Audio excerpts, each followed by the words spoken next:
ഭാഗമായുള്ള ഈ സാംസ്കാരിക സമ്മേളനത്തിൽ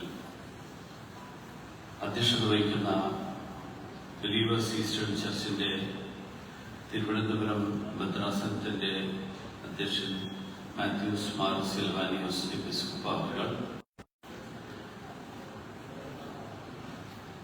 ഇവിടെ ഈ ചടങ്ങിൽ മഹനീയമായിട്ടുള്ള സാന്നിധ്യം കൊണ്ട് അനുഗ്രഹിക്കുന്ന ശാന്തിഗിരി ആശ്രമത്തിന്റെ ഉപാധ്യക്ഷൻ സ്വാമി നിർമ്മോഹാത്മാ ജ്ഞാനതപസ്വി അവർ, ശാന്തിഗിരി ആത്മവിദ്യാലയത്തിന്റെ ചീഫ് ജനനി പൂജ ജ്ഞാനതപസ്വിനി അവർ, സ്വാഗതം ആശംസിച്ച സ്വാമി ഗുരുസവിത് ജ്ഞാനതപസ്വി അവർ, ആശംസകൾ നേരുന്ന കേരള സംസ്ഥാന സാംസ്കാരിക പ്രവർത്തക ക്ഷേമനിധി ബോർഡിന്റെ ചെയർമാൻ ശ്രീ കെ മധുപാൽ അവർ, ശാന്തിഗിരി ഫൗണ്ടേഷന്റെ സിഇഒ ശ്രീ പി സുദീപ് അവർ, ആക്സിന്റെ general secretary Shri George Sebastian അവർ, മണിക്കൽ ഗ്രാമപഞ്ചായത്ത് ക്ഷേമകാര്യ സ്റ്റാൻഡിംഗ് കമ്മിറ്റിയുടെ ചെയർപേഴ്സൺ ശ്രീമതി ആർ സഹീറ ബീവി അവർ, മണിക്കൽ ഗ്രാമപഞ്ചായത്ത് മെമ്പർ ശ്രീ കോലിയക്കോട് മഹിതൻ അവർ, Thiruvananthapuram DCC general secretary Shri Abhilash R Nair അവർ, ശാന്തിഗിരിയിലെ അസോസിയേറ്റ് എഡിറ്റർ ശ്രീ അനിൽ ചേർത്തല അവർ, ശ്രീലങ്കൻ കോൺസുലേറ്റിന്റെ chief of staff Shri Jayaprakash അവർ, മാണിക്കൽ എഗ്രോ ഫാർമർ പ്രൊഡ്യൂസർ കമ്പനിയുടെ ചെയർമാൻ ശ്രീ MS രാജു അവർ, ശ്രീ മണികണ്ഠൻ നായർ മുൻ പഞ്ചായത്ത് മെമ്പർ അവർ, ശാന്തിഗിരി അഡ്മിനിസ്ട്രേഷന്റെ കൺവീനർ, അതോടൊപ്പം വിശ്വ സാംസ്കാരിക നവോത്ഥാന കേന്ദ്രം കൊയിലാണ്ടി ഏരിയ കമ്മിറ്റിയുടെ ശ്രീ ചന്ദ്രൻ ടി ചന്ദ്രൻ അവർ, ശാന്തിഗിരി മാതൃമണ്ഡലം വയനാട് ഏരിയ കമ്മിറ്റിയുടെ കൺവീനർ ശ്രീമതി സില പി കെ അവർ, ശാന്തിഗിരി ശാന്തി മഹിമ തിരുവനന്തപുരം റൂറൽ ഏരിയയുടെ കോർഡിനേറ്റർ ശ്രീ ആദിത്യൻ അവർ, ശാന്തിഗിരി ഗുരുമഹിമ കോഴിക്കോട് ഏരിയയുടെ കോർഡിനേറ്റർ കുമാരി അർച്ചന അയ്യർ, കൃതജ്ഞത രേഖപ്പെടുത്തുന്ന ശാന്തിഗിരി ശാന്തി മഹിമ ഗവേണിംഗ് കമ്മിറ്റിയുടെ കോർഡിനേറ്റർ ബ്രഹ്മചാരി ഡോക്ടർ അരവിന്ദ് പി, ഇവിടെ സന്നിധരായിട്ടുള്ള മറ്റ് സജ്ജനങ്ങളെ, സഹോദരി സഹോദരന്മാരെ, എല്ലാവർക്കും നമസ്കാരം. എല്ലാ കാലത്തും ശാന്തിഗിരിയിലെ പരമ്പരയെ നയിക്കാൻ ജ്ഞാനിയായിട്ടുള്ള ഒരു ഗുരുസ്ഥാനം ഉണ്ടായിരിക്കും എന്ന ഗുരുവാക്യനെ അന്വർത്ഥമാക്കിക്കൊണ്ട് അമൃതജ്ഞാന തപസ്വിനി ഗുരുവിന്റെ ശിഷ്യപൂജിതയായ പുണ്യദിനം, ആ പുണ്യദിനത്തിന്റെ പൂജിതപീഠ സമർപ്പണ ദിനം, അങ്ങനെയുള്ള ഈ ദിവസത്തിൽ ഇവിടെ ഈ പവിത്രമായിട്ടുള്ള സന്നിധിയിൽ എത്തിച്ചേരാൻ സാധിച്ചത് വലിയ അനുഗ്രഹമായിട്ട് ഞാൻ കണക്കാക്കിയാണ്. ലോകത്തിന് ഒരുമയുടെ സന്ദേശം പകർന്ന മഹാഗുരു നവജ്യോതി ശ്രീ കരുണാകര ഗുരുവിനെ ഈ പുണ്യഭൂമിയിൽ പ്രണമിക്കാൻ കൂടി ഞാൻ ഈ അവസരത്തിൽ ആഗ്രഹിക്കുക. ഗുരുശിഷ്യ ബന്ധം എന്ന് പറയുന്നത് ഒരു ആധ്യാത്മികമായിട്ടുള്ള തലത്തിലുള്ളതാണ്. അതുകൊണ്ട് തന്നെ ഗുരുശിഷ്യ പരമ്പര ഭാരതത്തിന്റെ അമൂല്യമായിട്ടുള്ള ഒരു സാംസ്കാരിക പൈതൃകത്തിന്റെ കൂടി ഭാഗമാണ്. ഞാനിവിടെ വായിച്ചൊരു ഓർമ്മയുണ്ട്. ഒരു പാശ്ചാത്യനായിട്ടുള്ള ഒരു വ്യക്തി ഭാരതീയനായിട്ടുള്ള ഒരു സന്യാസിയോട് ഭാരതത്തിന്റെ സവിശേഷത ഏറ്റവും ചുരുങ്ങിയ വാക്കുകളിൽ എങ്ങനെ വിവരിക്കും എന്ന് ചോദിച്ചപ്പോൾ അദ്ദേഹം പറഞ്ഞത് ഗുരുശിഷ്യ പരമ്പര എന്നുള്ള സവിശേഷതയെ കുറിച്ചാണ്. ഒരുപക്ഷെ ഈ ഗുരുശിഷ്യ ബന്ധം കൊണ്ട് ലോകം മുഴുവൻ അറിയപ്പെടുന്ന ഒരു രാഷ്ട്രം, അങ്ങനെ ഒരു രാഷ്ട്രം ലോകത്ത് ഭാരതം മാത്രമേ. അത് ആധ്യാത്മികതയുടെ മേഖലയിൽ മാത്രമല്ല, എല്ലാ മേഖലകളിലും ഞങ്ങളൊക്കെ രാഷ്ട്രീയ പ്രവർത്തനം നടത്തുന്ന ആൾക്കാരാണ്. ഇവിടെ വരെയും ആൾക്കാർ പലരും രാഷ്ട്രീയത്തിലും എന്റെ ഗുരു ഇന്നയാളാണ് എന്ന് പറയുന്ന ആൾക്കാരുണ്ട്. രാഷ്ട്രീയത്തിൽ പൊതുവെ എല്ലാവരും പരസ്പരം മത്സരിക്കുന്നവരും പരസ്പരം ഏറ്റുമുട്ടുന്നവരും ഒക്കെ ആയിട്ടാണ് കണക്കാക്കുന്നത്. പക്ഷെ ആ രാഷ്ട്രീയത്തിലും ഭാരതത്തിന്റെ ഒരു പ്രത്യേകതയാണ്, അതിനും നമ്മളൊരു ഗുരുവിനെ കാണും. നമ്മുടെ നാട്ടിലെ ഗുരുശിഷ്യ ബന്ധത്തെ കുറിച്ചുള്ള ഉദാഹരണങ്ങളിലേക്ക് നമ്മൾ കടന്നാൽ ഒരുപക്ഷെ ശ്രീരാമകൃഷ്ണ പരമഹംസരും സ്വാമി വിവേകാനന്ദനും തമ്മിലുള്ള ഗുരുശിഷ്യ ബന്ധം അതൊരുപക്ഷെ അദ്വിതീയമായിട്ടുള്ളൊരു ബന്ധമാണ്. ഏത് സാഹചര്യത്തിലും ഒരു വ്യക്തി സ്വയം നഷ്ടപ്പെടുമ്പോൾ ആ ആളെ ശരിയായിട്ടുള്ള ദിശയിലേക്ക് നയിക്കുക, അതിനുള്ള ഉത്തരവാദിത്തമാണ് ഗുരുവിന്റെ ഉത്തരവാദിത്തമാണ് കണക്കാക്കുന്നത്. ഗുരുവില്ലാതെ ലൗകികമായിട്ടുള്ള അറിവോ ആത്മീയമായിട്ടുള്ള അറിവ് നേടാൻ സാധിക്കില്ല എന്നാണ് നമ്മൾ വിശ്വസിക്കുന്നത്. അതുകൊണ്ട് നമ്മുടെ മുന്നോട്ടുള്ള പ്രയാണത്തിൽ ഒരു ഗുരുവിന്റെ ആവശ്യകത, ആ ആവശ്യകത ഈ ഒരു സാഹചര്യമാണ് സൃഷ്ടിക്കുന്നത്. നമ്മുടെ പാരമ്പര്യവും ഗുരുവിനെ ഈശ്വരന് തുല്യനായിട്ട് കണക്കാക്കുന്നതാണ്.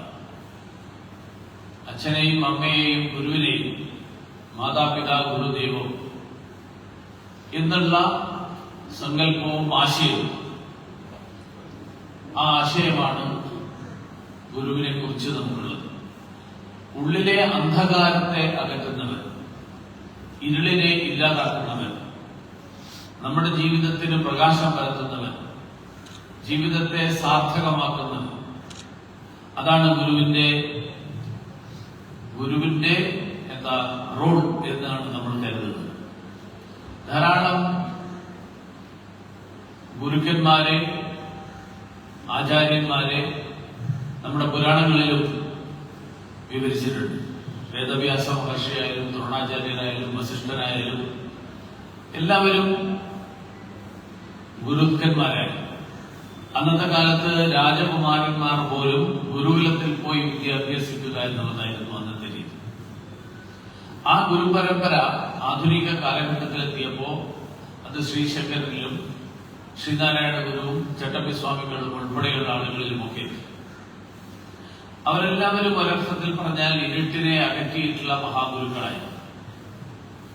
ആ ഗുരുനാഥന്മാരെ, ഗുരുക്കന്മാരെ കുറിച്ച് പറയുമ്പോൾ അത് തുടങ്ങുന്നത് ഒരുപക്ഷെ ഞാൻ നേരത്തെ പറഞ്ഞതുപോലെ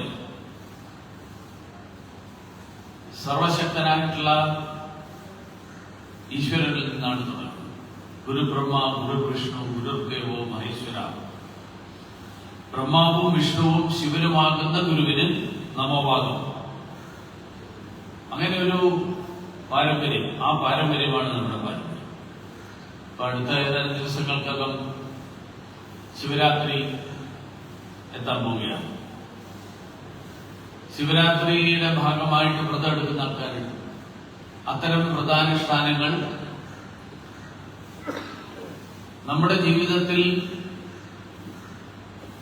ജീവിതത്തെ കൂടുതൽ തെളിച്ചമുള്ളതാക്കാൻ, കൂടുതൽ ചിട്ടയുള്ളതാക്കാൻ അതിന് സഹായിക്കും എന്നാണ് എല്ലാവരും വിശ്വസിക്കുന്നത്. അതുകൊണ്ട് ഗുരുവിന്റെ ശാപം നമ്മുടെ പുരാണങ്ങളിലും അതുപോലത്തെ നിരവധി ഉദാഹരണങ്ങൾ, അത് ജീവിതം തന്നെ ഇല്ലാതാക്കി കളയുന്ന ഒന്നാണ് എന്ന് നമ്മൾ വിശ്വസിക്കുന്നു. ഗുരുപൂർണിമ എന്ന് പറയുന്ന ഒരാശയം, അങ്ങനെ ഒരു ദിവസം ഒരുപക്ഷെ ലോകത്ത് മറ്റൊരു രാജ്യത്തും ഉണ്ടാകില്ല. കാരണം പാഠപുസ്തകങ്ങളിലെ അറിവോ അല്ലെങ്കിൽ ജീവിതത്തിന് ആവശ്യമായിട്ടുള്ള കഴിവുകളോ അത് മാത്രം പഠിപ്പിക്കുക എന്നുള്ളതല്ല ഗുരുവിന്റെ ലക്ഷ്യം. അതിനപ്പുറത്ത് ജീവിതത്തിൽ വഴികാട്ടിയും ഉപദേഷ്ടാവും നേരായ വഴിക്ക് നയിക്കാനുള്ള കെൽപ്പമുള്ള ആള്, അങ്ങനെ ഒരു സങ്കല്പത്തോടു കൂടിയാണ് നമ്മൾ ഗുരു എന്നുള്ള സ്ഥാനത്ത് നമ്മൾ കാണുന്നത്. ഭാരതീയ സനാതന ധർമ്മപാതയിൽ വെളിച്ചമായിട്ടുള്ള ഗുരുപരമ്പര, ആ ഗുരുപരമ്പരയിലെ ഏറ്റവും സുപ്രധാനമായിട്ടുള്ള പങ്ക്, ഒരു സ്ഥാനം, ആ സ്ഥാനമാണ് നവജ്യോതി ശ്രീ കരുണാകര ഗുരുവിന്റെ സ്ഥാനം. ആദിശങ്കരൻ മുതൽ ശ്രീനാരായണ ഗുരു വരെയും ചട്ടമ്പി സ്വാമികൾ വരെയും രാമകൃഷ്ണ പരമഹംസരും സ്വാമി വിവേകാനന്ദനും കരുണാകര ഗുരുവും അടക്കം കാലാകാലങ്ങളിൽ അനേകം ഗുരുവരന്മാർ പകർന്ന വെളിച്ചം, ആ വെളിച്ചമാണ് വ്യക്തിപരമായിട്ട് നമ്മുടെ നാട്ടിൽ പലരെയും നയിക്കുന്നത് എന്ന് മാത്രമല്ല ഈ നാടിനെ തന്നെ മുന്നോട്ട് നയിക്കുന്നത്. അങ്ങനെയുള്ളൊരു പാരമ്പര്യത്തെ വീണ്ടെടുക്കാൻ വേണ്ടിയിട്ടുള്ള പരിശ്രമമാണ് ഇന്ന് ദേശീയ തലത്തിൽ പ്രധാനമന്ത്രി ശ്രീ നരേന്ദ്രമോദിജിയുടെ നേതൃത്വത്തിൽ നടക്കുന്നത്. അതുകൊണ്ട് വാക്കാണ് സത്യം, സത്യമാണ് ഗുരു, ഗുരുവാണ് ദൈവം എന്നുള്ള ഗുരുവചനം ഈ സന്ദർഭത്തിൽ ഞാൻ ഓർമ്മിക്കുകയാണ്. അങ്ങനെയുള്ളൊരു പാരമ്പര്യം, ആ പാരമ്പര്യത്തിൽ കരുണാകര ഗുരു സ്ത്രീകളുടെ ആധ്യാത്മിക ഉന്നമനത്തിനു കൂടി തുല്യ പ്രാധാന്യം നൽകിയത് സനാതന ധർമ്മ പാരമ്പര്യം. ആ പാരമ്പര്യം അദ്ദേഹം ശരിയായി മനസ്സിലാക്കിയത് കൊണ്ട് തന്നെയാണ്. സമഭാവനയും ഉൾക്കൊള്ളലും സഹജീവികളോടുള്ള കരുണയും ഇവയൊക്കെ അടിസ്ഥാനമാക്കിയിട്ടുള്ള സനാതന ധർമ്മ പാത, ആ സനാതന ധർമ്മ പാതയാണ് ഈ ഗുരുപരമ്പര നമുക്ക് നൽകിയിട്ടുള്ളത്. അതുകൊണ്ട് കരുണാകര ഗുരുവടക്കമുള്ള നമ്മുടെ ഋഷിവര്യന്മാർ കാട്ടിത്തന്നിട്ടുള്ള ആ പാതയിൽ ഭാരതത്തെ മുന്നോട്ട് നയിക്കാനാണ് ഇന്ന് പരിശ്രമങ്ങൾ നടന്നുകൊണ്ടിരിക്കുന്നത്. അപ്പൊ അങ്ങനെയുള്ള പരിശ്രമം, ആ പരിശ്രമത്തിൽ അഭിമാനിക്കുകയും ആ പാരമ്പര്യത്തിൽ അഭിമാനിക്കുകയും ആ പാതയിലൂടെ മുന്നോട്ട് പോയിക്കൊണ്ട് നമുക്കെല്ലാവർക്കും വ്യക്തിപരമായും കൂട്ടായും നാടിനും എല്ലാവർക്കും ഉയർച്ചയുണ്ടാകാൻ, എല്ലാവർക്കും നന്മ ഉണ്ടാകാൻ, അതിനു വേണ്ടിയിട്ട് നമുക്ക് ഓരോരുത്തർക്കും പരിശ്രമിക്കാൻ കൂടിയുള്ള ദിവസമാണ് ഇന്നത്തെ ഈ പ്രത്യേക ദിനം എന്നുകൂടി ഓർമ്മിപ്പിച്ചുകൊണ്ട് ഞാൻ എന്റെ വാക്കുകൾ അവസാനിപ്പിക്കുന്നു. എല്ലാവർക്കും നമസ്കാരം.